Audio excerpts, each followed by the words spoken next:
Madame, monsieur, bonsoir et bienvenue dans notre journal. Tout de suite, les titres de ce jeudi 21 avril 2016. Madame, monsieur, bonsoir. Voici les titres de l'actualité de ce jeudi 21 avril. La popularité de François Hollande est encore en baisse. Le président de la République a perdu 5 points dans les sondages suite à sa déclaration du 15 avril. Selon un sondage IFOP, le président François Hollande aurait encore perdu 5 points dans les sondages. Nous entendrons à ce propos les réactions de l'Élysée. Les éleveurs de Bretagne en colère suite à la baisse des prix du lait. Ils comptent bloquer des grandes surfaces dans la région. Les revenus des agriculteurs, ils sont de plus en plus bas. Certains n'arrivent même plus à vivre de leur travail. Ils bloqueront les grandes surfaces en Bretagne ce samedi. Mort d'un grand comédien, Fabrice Lucchini nous a quittés hier matin à l'âge de 64 ans. Nous lui rendrons un hommage dans ce journal. Fabrice Lucchini, personnage combien emblématique de la comédie française, est décédé hier matin à l'âge de 64 ans. Nous lui rendrons un hommage. Ne ratez pas notre dossier sur les métiers oubliés. Aujourd'hui, nous rencontrons Julien, souffleur de verre dans la petite ville de La Souterraine, en Creuse. Enfin, à quelques mois de l'été, nous ferons le tour des plus belles plages de France. C'est l'heure pour vous de préparer vos vacances. Pour commencer, revenons sur l'affaire Casserie-Martin. Et pour débuter cette édition, des nouvelles de l'affaire Casserie-Martin. Aidé par des associations pro-migrants, Après avoir été harcelé de propos racistes, Walid Casserie a décidé de porter plainte. Sur place, notre journaliste, Robin Sacramento. Walid Casserie a décidé aujourd'hui de porter plainte contre Émilien Martin. Notre reporter sur place, Bérénice Moreau. Mise en exergue par des associations pro-migrants, l'affaire Casserie-Martin prend de l'ampleur. Walid Casserie, habitant de la ville de Blois dans le Loir-et-Cher, a été harcelé par SMS pendant des semaines. En effet, son passé de réfugié politique lui a attiré les foudres d'un jeune de la ville, mécontent de ne pas avoir eu l'emploi qu'il souhaitait. En effet, Walid Casserie a annoncé vouloir porter plainte contre Émilien Martin, accusé d'avoir harcelé l'ancien migrant. Nous écoutons Émilien Martin. J'ai eu mon bac ES avec mention bien. Ensuite, je me suis dirigé vers un BTS hôtellerie-restauration où j'ai bossé dur pour l'avoir. Je devais travailler dans un fast-food le soir et les week-ends pour pouvoir payer mon loyer.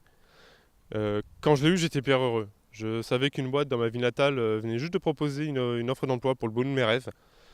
Il demandait pile le bon diplôme. J'ai tout fait j'ai tout donné.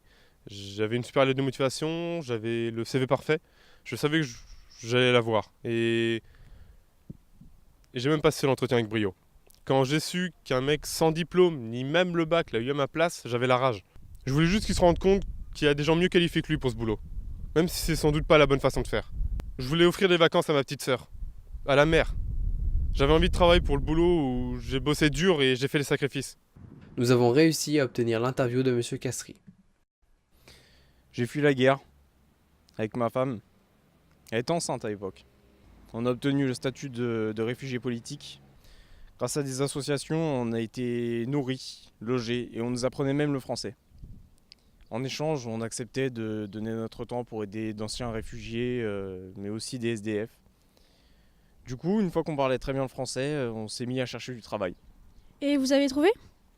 Ma femme est devenue traductrice auprès de jeunes Syriens fraîchement arrivés, tandis que moi, j'ai cherché du travail en tant que serveur, exactement ce que je faisais auparavant. L'intégration n'a pas été trop difficile ? Beaucoup de restaurants ont des préjugés envers les anciens migrants.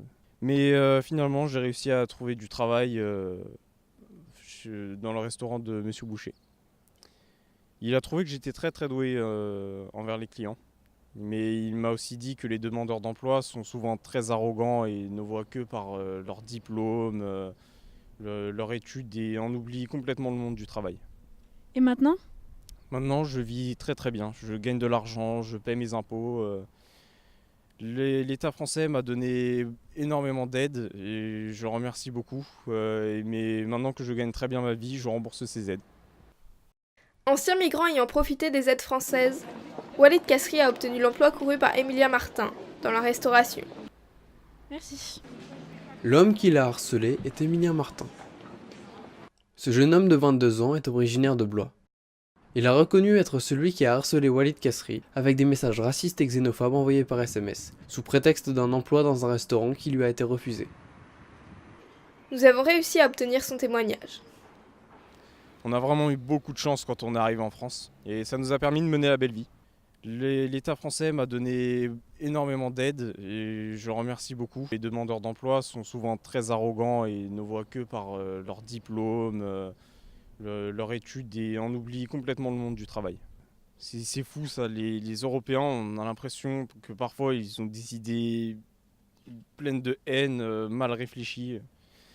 Mais finalement j'ai réussi à trouver du travail dans le restaurant de Monsieur Boucher. Il a répondu à nos questions, ainsi que le propriétaire du restaurant qui a embauché Walid Kasri et non Emilien Martin. Un putain d'opportuniste. Il vient dans mon pays où j'ai vécu toute ma vie, où je paie mes impôts, et il vole mon travail. Tout ça parce que c'est un putain de migrant. Et les vrais Français, ceux qui se retrouvent sans travail, au chômage, dégoûtés. Alors oui, j'ai trouvé son numéro de téléphone et j'ai commencé à insulter par SMS.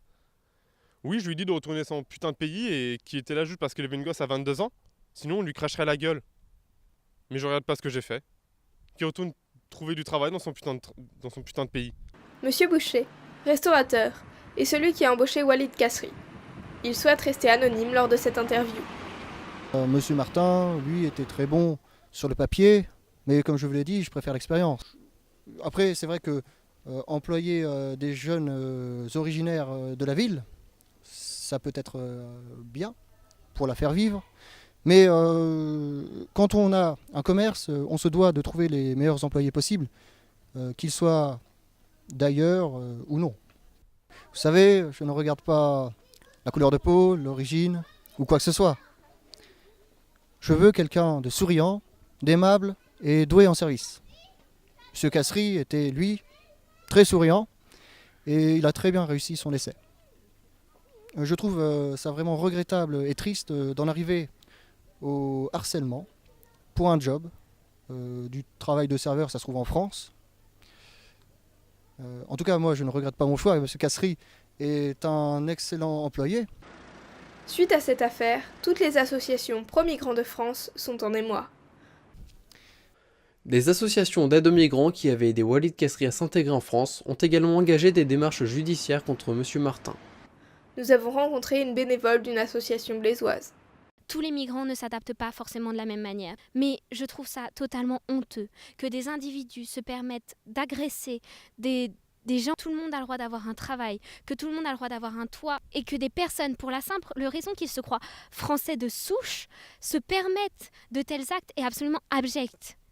Et pour moi, tous les humains ont les mêmes droits. Et que des personnes puissent les retrouver grâce à la France. Mais on devrait que s'en réjouir. Nous avons recueilli le témoignage d'une des bénévoles. Monsieur Kasri a vraiment donné de sa personne pour s'intégrer en France. Il a appris la langue française en un temps record. Il a voulu comprendre nos coutumes, nos styles de vie, pour pouvoir s'intégrer d'autant plus facilement. Et il a réussi et c'est absolument génial. Il a aidé les plus démunis dès l'instant où il est arrivé en France. Mais je trouve ça totalement honteux que des individus se permettent d'agresser des gens comme lui, des gens aussi honnêtes que lui. Tout le monde a le droit d'avoir un toit et de pouvoir élever une famille en lieu sûr. Tous les humains ont les mêmes droits. Et que des personnes qui ont perdu ces droits à cause de la guerre puissent les retrouver grâce à la France. Mais on devrait que s'en réjouir. En attendant la décision de justice du parquet de Blois, la polémique sur cette affaire reste entière. La suite de l'affaire sera donc connue une fois que le verdict du parquet de Blois sera prononcé.